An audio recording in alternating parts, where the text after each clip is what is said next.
Okay, hi everyone. I would like to start by acknowledging that the University Neighborhoods Association neighborhoods are on the unceded and ancestral territory of the Musqueam First Nation. And I'm really thrilled to introduce our panel today in front of you. First, we have Subasa Bolt. Subasa is a mechanical engineer with experience in the design industry, and he recently completed his Master of Engineering Leadership degree in High Performance Buildings at UBC. During this program, he was a sustainability scholar, and he completed research in low carbon and climate resilient retrofit options for UBC STRATA residential buildings. He has since relocated to Singapore, so it's early in the morning for him, but he's awake and to embark on his career in sustainability consulting. Next, we have Karen Russell. Karen is a registered professional planner with over 30 years of experience in the planning field, focusing on heritage conservation, community planning, and development planning in both the public and private sectors. And for the last 13 years, Karen has been the manager of development services at UBC Campus and Community Planning. And then last but not least, we have Ralph Wells. As the Community Climate and Energy Manager for the University of British Columbia, Ralph is responsible for reducing GHG emissions and energy consumption and addressing climate resiliency in the residential neighborhoods on the UBC Vancouver campus. Ralph has gained a wide range of sustainability experience over a broad career spanning nearly 3 decades, perhaps most notably as the first sustainability specialist at the UNA. So I follow in good footsteps.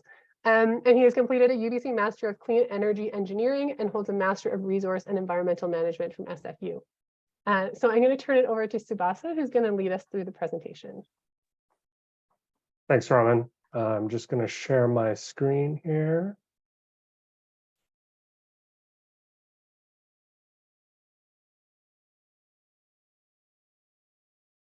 Can you see my screen okay? Yeah, perfect. Okay. Good evening, everyone. Thanks for joining this evening. As Robin mentioned, my name is Subasa Bolt, and I've been involved in doing some research in heat pump retrofits for UNA Strata residential buildings. So that's what we're going to be talking about today. Through the course of the presentation, there are 3 key questions that we want to be able to answer. Number 1 is, why are we talking about heat pump retrofits? Second is, what is the advantage of a heat pump? And lastly, how can we get heat pumps installed in our buildings? So the first question, why are we talking about heat pump retrofits at all? As most of you probably experienced 2 years ago now, there was a heat wave in Vancouver where temperatures were quite warm, and this sort of put into focus the lack of cooling infrastructure in buildings. And so the research was to look into how can we add cooling infrastructure to our residential buildings, but also at the same time, how can we reduce the carbon footprint of our heating systems?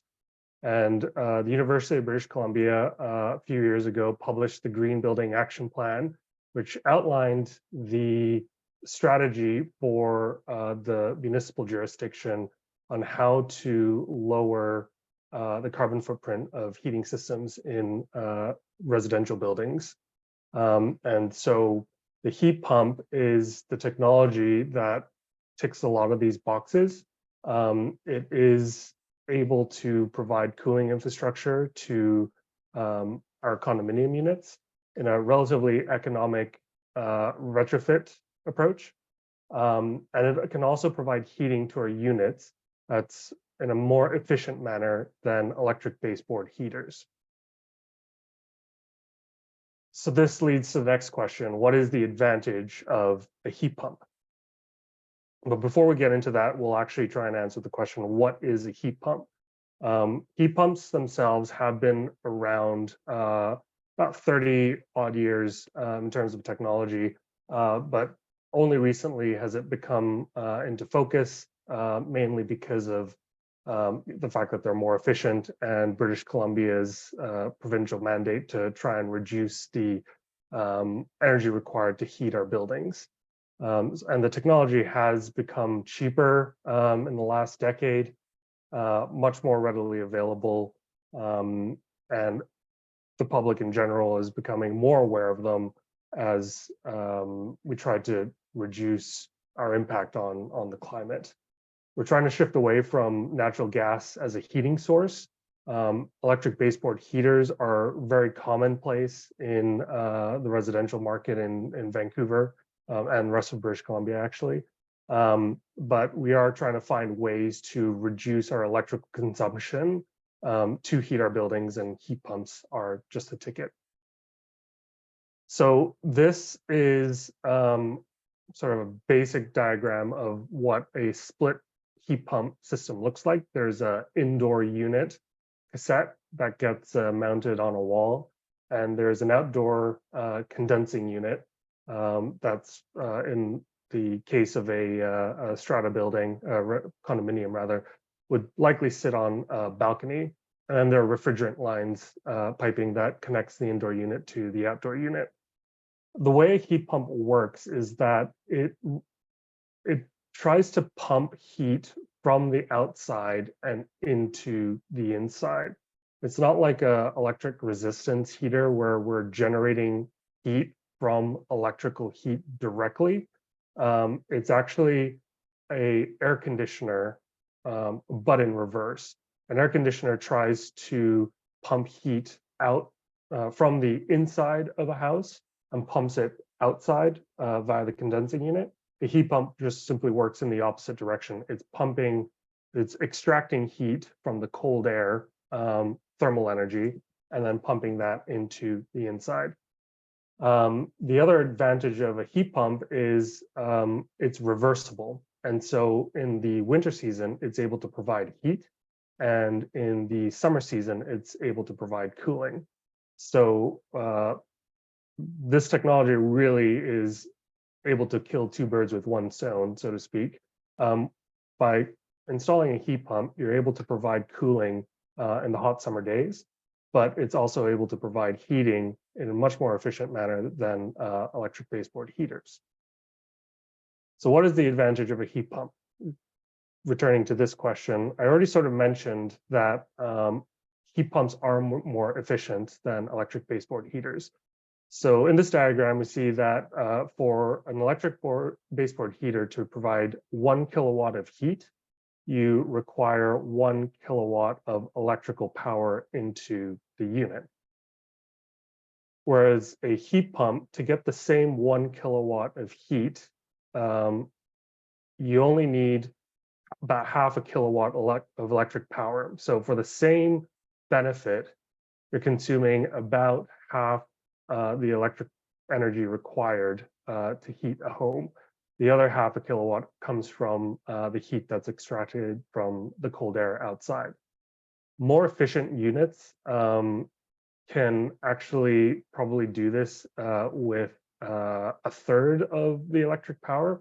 We'll get into that a little bit more later, but yeah, there is a range of efficiencies. The technology has improved in the last decade, where very efficient heat pumps are more affordable than they used to be. So the major point here, takeaway, is the heat pump can provide the same heat benefit as an electric baseboard heater for much less electrical energy. And so that's going to mean cheaper energy bills during the winter season.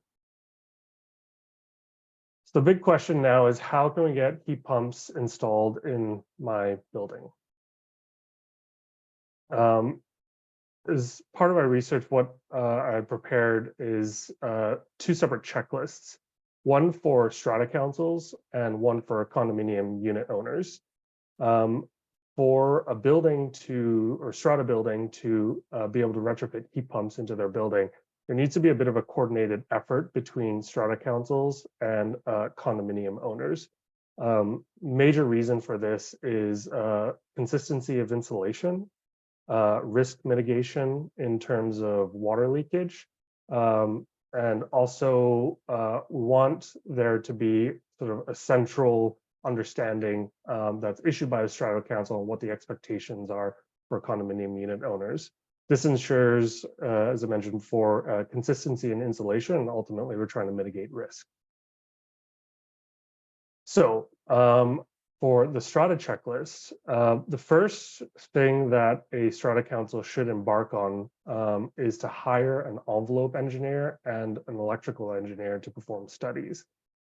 The reason for hiring an envelope engineer is that heat pumps require penetrations through the exterior of the building. And each building is going to have a slightly different structure to it.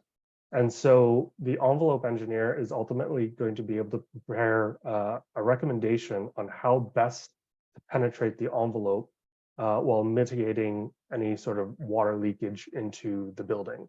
The situation that we want to avoid is that each owner goes into their own retrofit with a contractor, and the contractor penetrates the wall in different ways each time and get an inconsistent penetration throughout the building.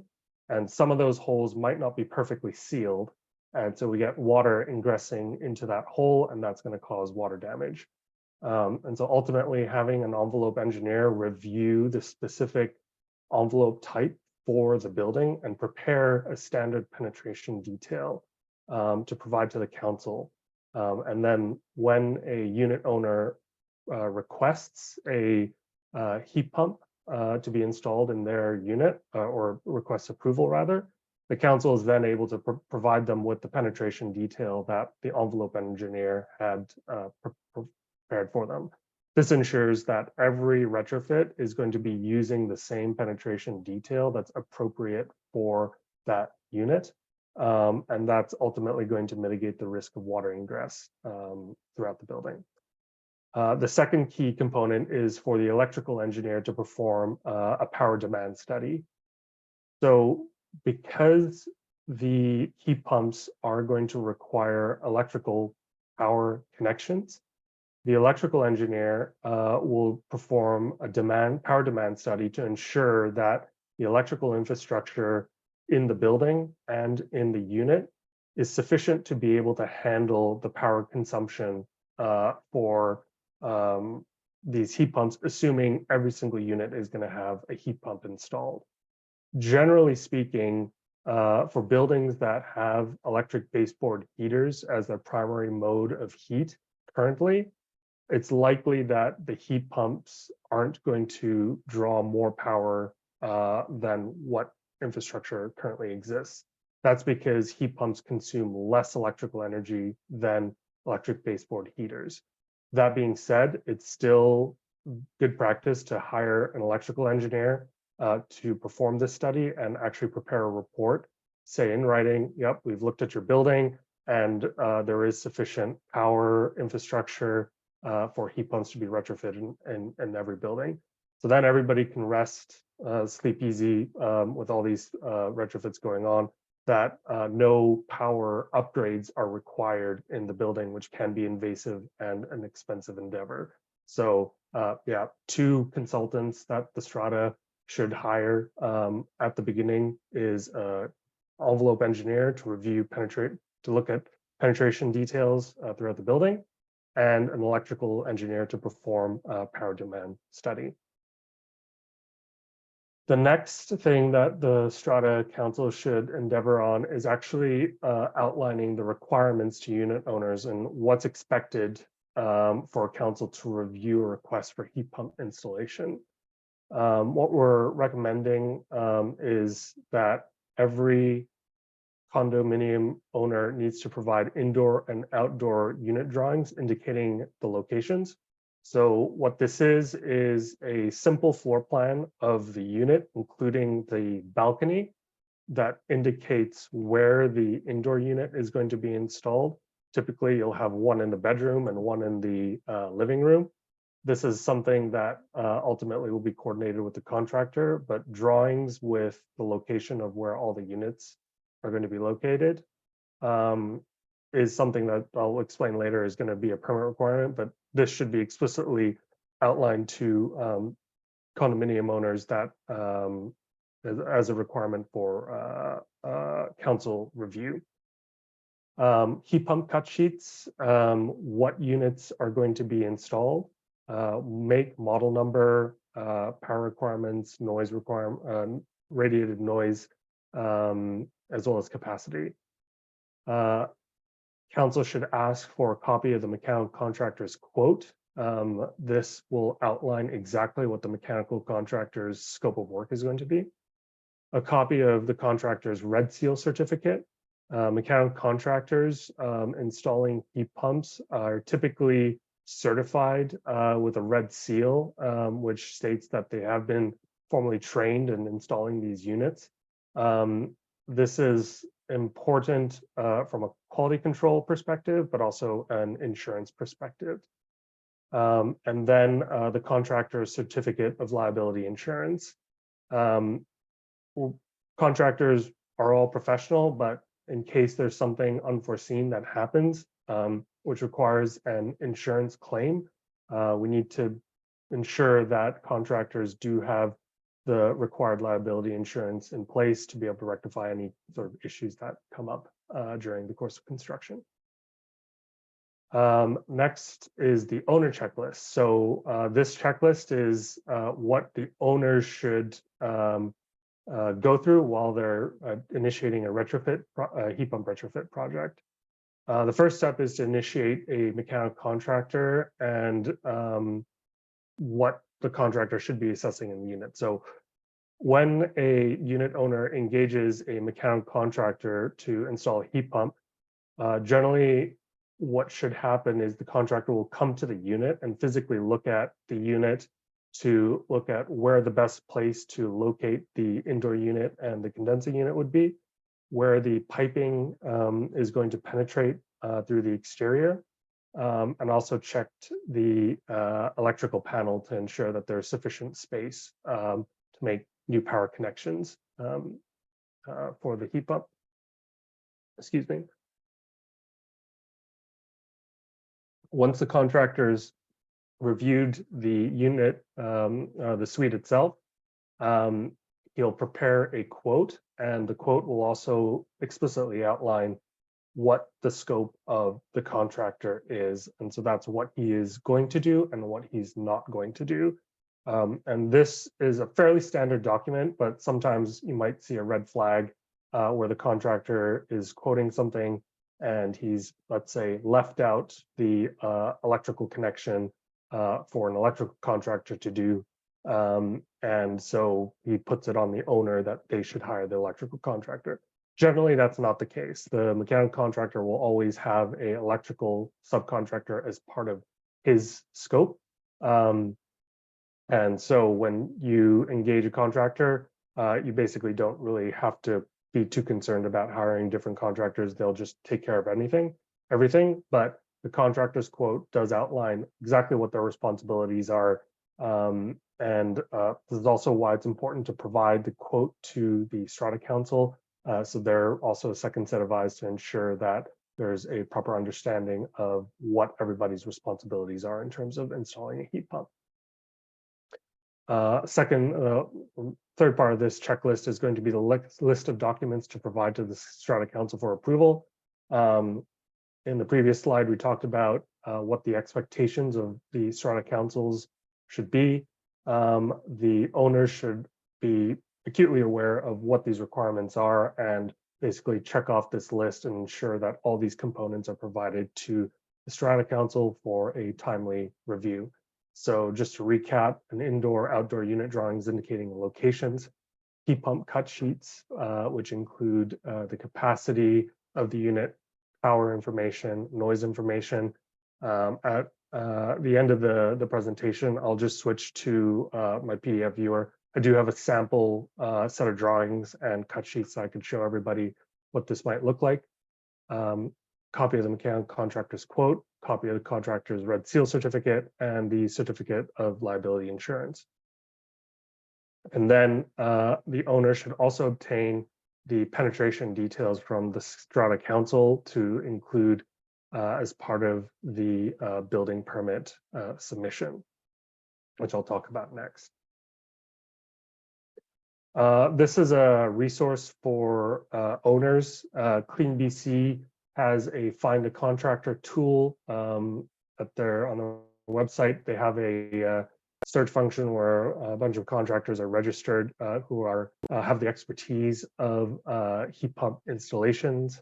And they also have a great resource on tips on how to choose your contractor. They basically have a list of questions, frequently asked questions, to allow owners how to best to judge quotations to ensure a positive outcome for everybody. So encourage anybody who wants to endeavor in a retrofit to check these resources out. Current permit requirements. Karen's on the call with us from the development permit office. So I'll let her weigh in on any corrections. Always check the permitting website for the latest requirements. Permitting requirements generally don't change too often, but they can change. Whether it's the UBC municipality, City of Vancouver, or what have you, before the contractor engages a permit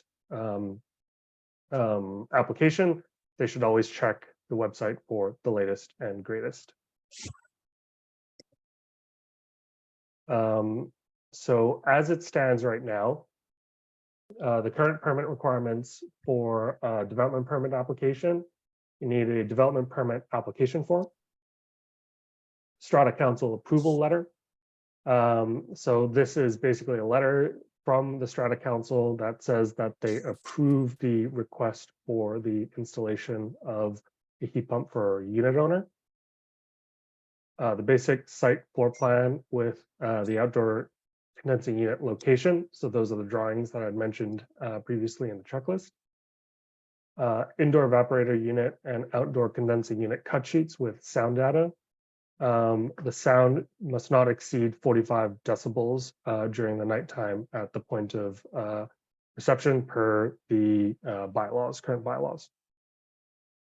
And lastly, a photo indicating the location of the units. So along with the drawings, picture of where the outdoor condensing unit will be located and pictures of where the indoor condensing or indoor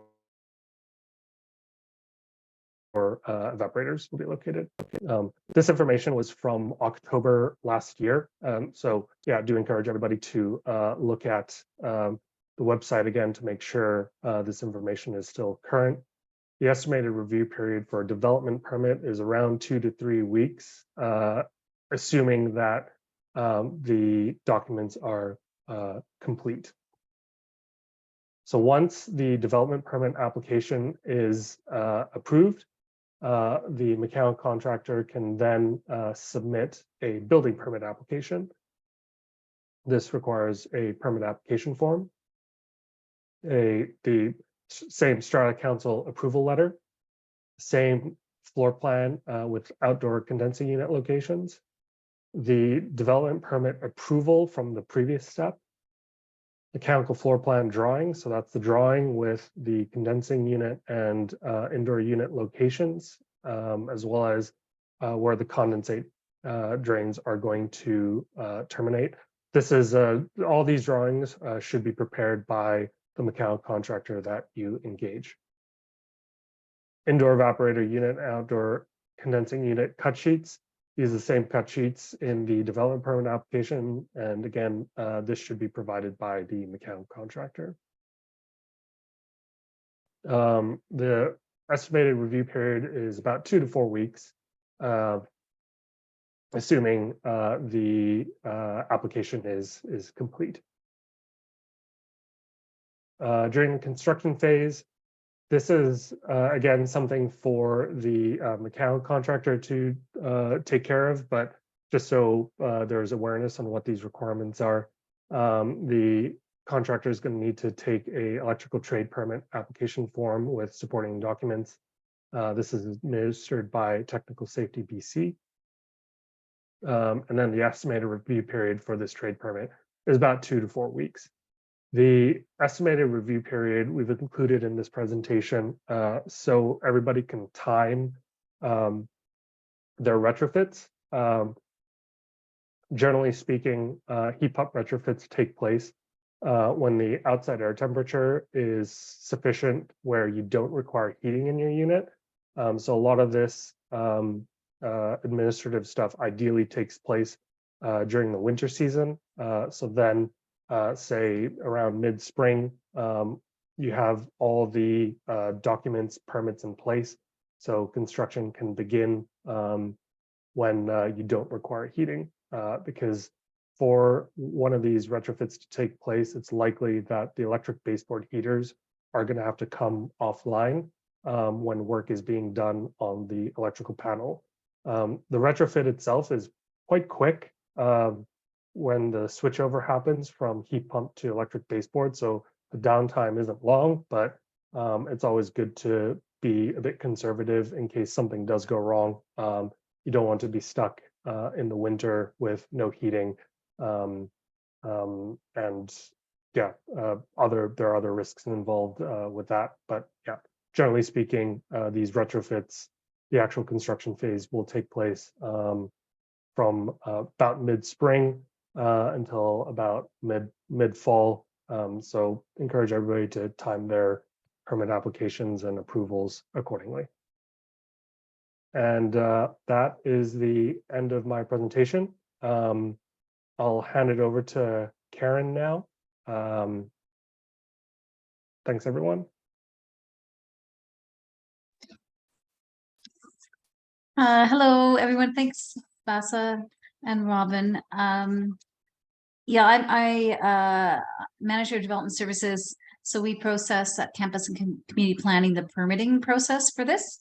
And we're very supportive of the whole concept and supporting sustainability. So we try to streamline the permitting process as much as possible. Subasa did a good job of outlining the two-step process of development permit and building permit. I guess one of the streamlining processes that we have now, and we're continuing to work on this going forward to make applications easier. But currently, for a STRATA building that has multiple units that are interested in installing heat pumps, we accept application, like one application for all of the units at one time. So it speeds up the process of review, and it's for the same permit fee as it would be for one unit. So I just wanted to encourage those strata buildings that are considering it to consider that, working with your unit owners to submit one application. Otherwise, we will, of course, accept applications on a per unit basis. At this point, building permits are still required for each individual unit. So the development permit basically is a high-level permitting process. What we're interested in is making sure that the unit, the outdoor unit is, respectful of the environment and neighbors, and also within the noise bylaw provisions of the UNA. So those are basically the high-level issues at development permit stage, and building permit is more technical about actual building envelope penetration, as well as the interior and exterior components. So you may have more questions. I'm happy to take them if you'd like. We are looking at streamlining this even further. So please do keep looking at our website, Campus and Community Planning Development Services, because we are looking at making it even simpler. So thank you. I think that's my presentation.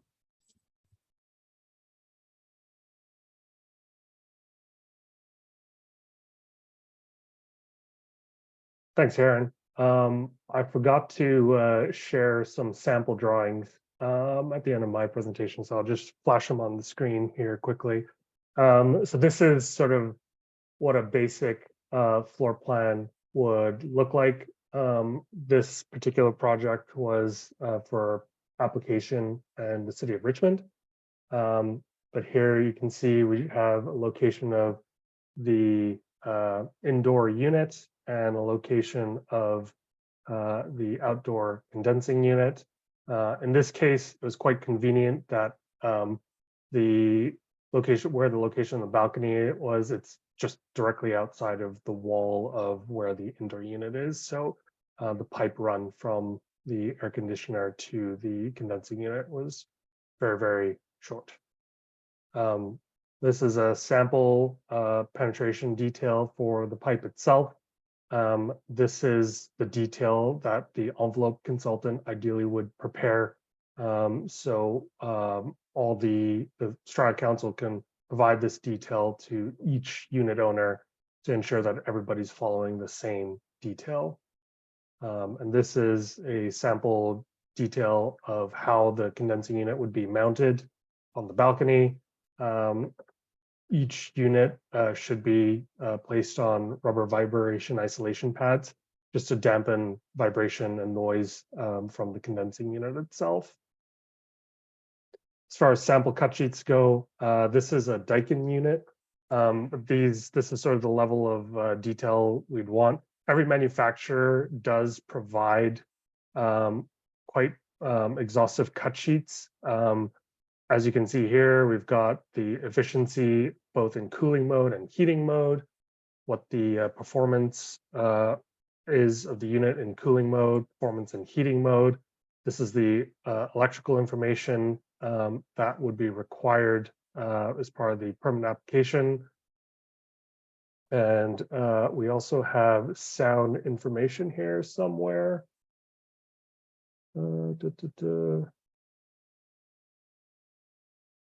Can't immediately find it, but generally these cut sheets do include sound data as well, dimensional information on the condensing unit, parts. Yeah, so that's sort of the level of detail that would be expected in terms of cut sheets for the units that are going to be installed. And that's it for me. Thank you.